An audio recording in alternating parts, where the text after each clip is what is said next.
Sofia University is an institution that's infused with transpersonal psychology, including in the Master's in Counseling Psychology program. So can you tell me a little bit about what transpersonal psychology means, and specifically what it means in this program? Well, let's talk a little bit about the cohort experience to answer that question, because I feel like when you're in a program that has a cohort, which means all the students start at the same time, take all the classes together, you really get to know each other. And sometimes that's great. You have a sense of support and you have, peeps that you connect with and align with. And then other times it could be very triggering. You might have somebody in the program that doesn't understand their privilege, their gender, their experience, their, anything that's related to diversity, and you are pressed up against your sharp edges, or may feel like somebody's pressing you up against your sharp edges. And transpersonal psychology in terms of this program is really about being able to transcend your ego. So knowing what to take accountability for in yourself, in your defense mechanisms, your traumas, your biases, and also knowing when not to take accountability, or when it's not your stuff to take accountability for, and therefore you can ask a cohort mate, this is something you need to take accountability for. So that's one way it shows up in our program. And it's the beauty and peril and awful, amazing thing that happens in the cohort experience. In transpersonal psychology, there are many ways to define it, and we have a lot of transpersonal PhDs here at the school, and they all might tell you something a little different, or maybe something that they prefer, that's resonated with them. But it's really personal. And like for me, I feel like the best way I can utilize transpersonal psychology is to learn how to get out of my stuck and into my flow again. I spent a lot of time being very angry as a youth and younger person, and it used to really impair my ability to function. And now I feel like I can be angry because of what I learned in my graduate program and what I've learned about being a therapist, and I help with my clients. I can really be angry and also function at the same time. I can sort of go, okay, that's all right. You can be angry. That's something to be angry about. And I can put it over here, and I can still have access to my adult self and figure out what I want to do next.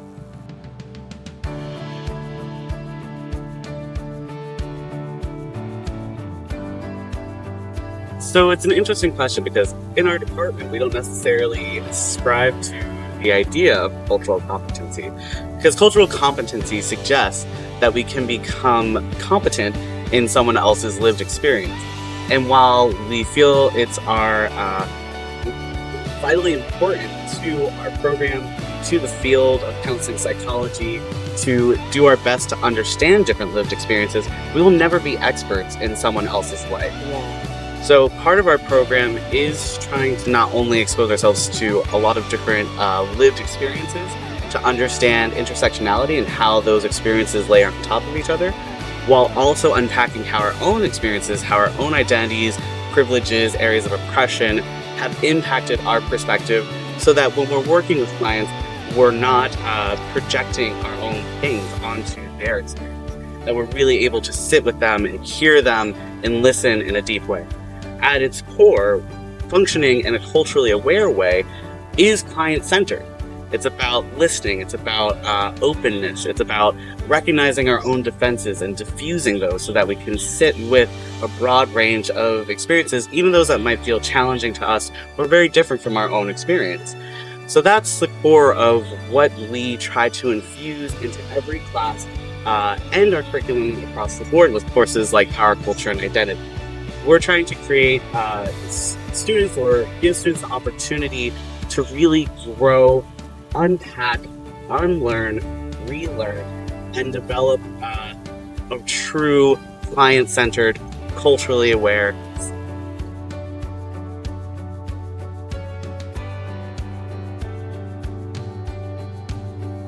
I love our faculty. We have a lot of faculty that have very diverse backgrounds in terms of how they got their training, what educational experiences they had, what their titles are, what their license are. We have licensed clinical social workers, We have licensed marriage and family therapists. We have licensed professional clinical counselors. We also have some clinical psychologists on our adjunct faculty, and a lot of our faculty have PhDs. So it's a really nice mix. Everybody's a working professional. Everybody's out there. They have a private practice, or some have retired from a private practice, but they have long histories, like 20, 30-year careers that they've been a therapist in, and they bring that to their program. And everybody drops in their expertise and the content that they love or familiar with into their courses in such a specific and unique way. So when you graduate from this program, I feel like you get a very eclectic mix of everything that you need in your toolbox out there, in addition to just the traditional concepts of counseling psychology to begin with. And you overlay that with the faculty who teach creatively, somatically, and spiritually to put you out there in the world to start a great career with.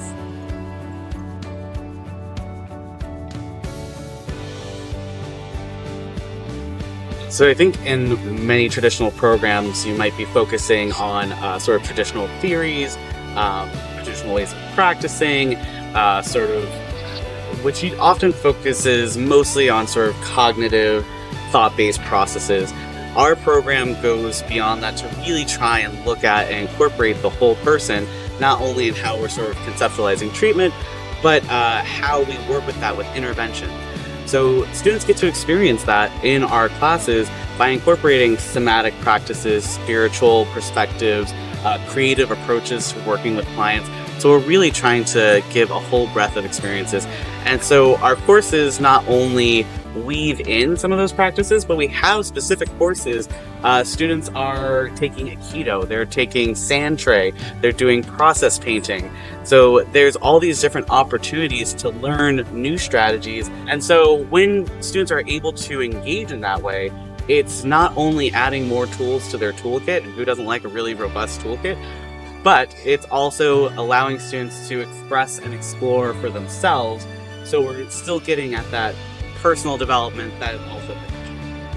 And as Adrian mentioned, I just want to add to that as well, that I believe we are the only school in the, I'm going to just say world, maybe even the universe, that offers Aikido as a means of training to become a therapist.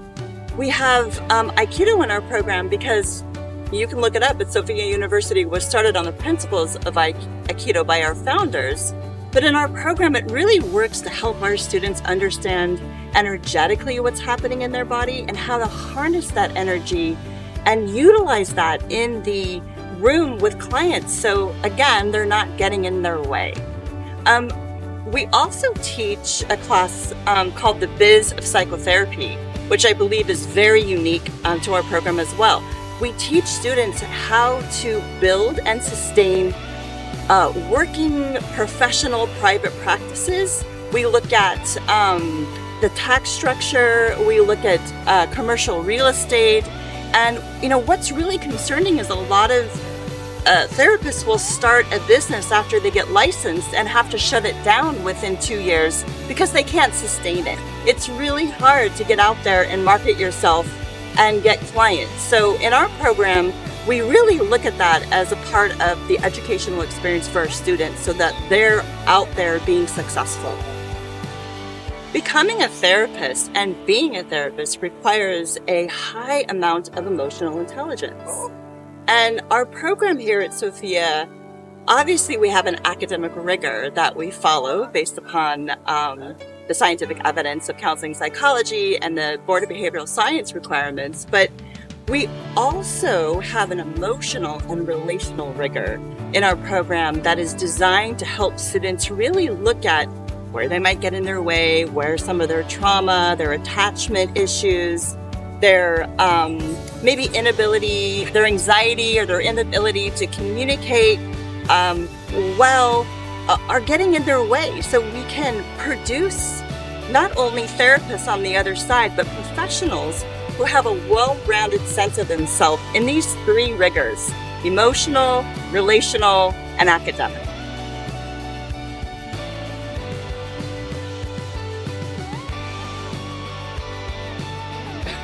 Oh, what is my favorite part? I think it's when we're together in some way, whether it's in the video platform or in the classroom together, and in the discussion forum as well. I love the video responses in the discussion forums too, right? So that's just my channel. And, you know, some people learn better in writing, and I like to see and experience and hear as all the while I'm learning. But it's when we're sharing the integration of what happens with the material. So that may be in the form of an expressive arts collage or a drawing that somebody does. This just happened this week too. And it's just how students are taking this information and what they're making of it and how they're sort of holding it up back to me as the professor and somebody who is running this program. I really feel like that's where the empirical evidence comes to me and the validation that the learning is happening. And it's profound and amazing.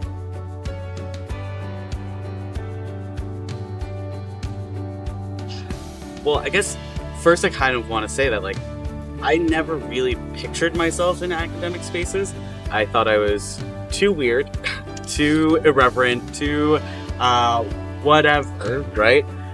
And being a faculty member at Sofia has really invited me to bring my full self to teaching, which I think in turn allows me to really create a space for students to bring their full selves. I have had so many experiences of getting to witness how much this faculty, how much this department cares for our students. There's been a number of experiences where a student has brought a question or some feedback, and we truly take that seriously and work with it and look at how to improve. It really feels like I'm part of an ever-evolving process, growing towards betterment all the time. Whether that be trying to incorporate ideas of equity, inclusion, and diversity in different new, more relevant ways, or that's just someone saying this part of the administrative process is really difficult, can you help me with it? Everyone's really responsive and wants to provide the best experience possible, not only for students, but for down the road, clients in the world. I truly see this as a form of activism and changing the world by becoming more culturally aware, culturally sensitive, aware of their privilege, their areas of oppression, their identity, and how that shows up in the clinical space. We as faculty, as a university, are grappling with and trying to grow our understanding of how to create more equitable, diverse, inclusive, accessible spaces for students and for each other, really. So we don't see this as just the job of the students to be learning, it's our job too, and we take that pretty seriously.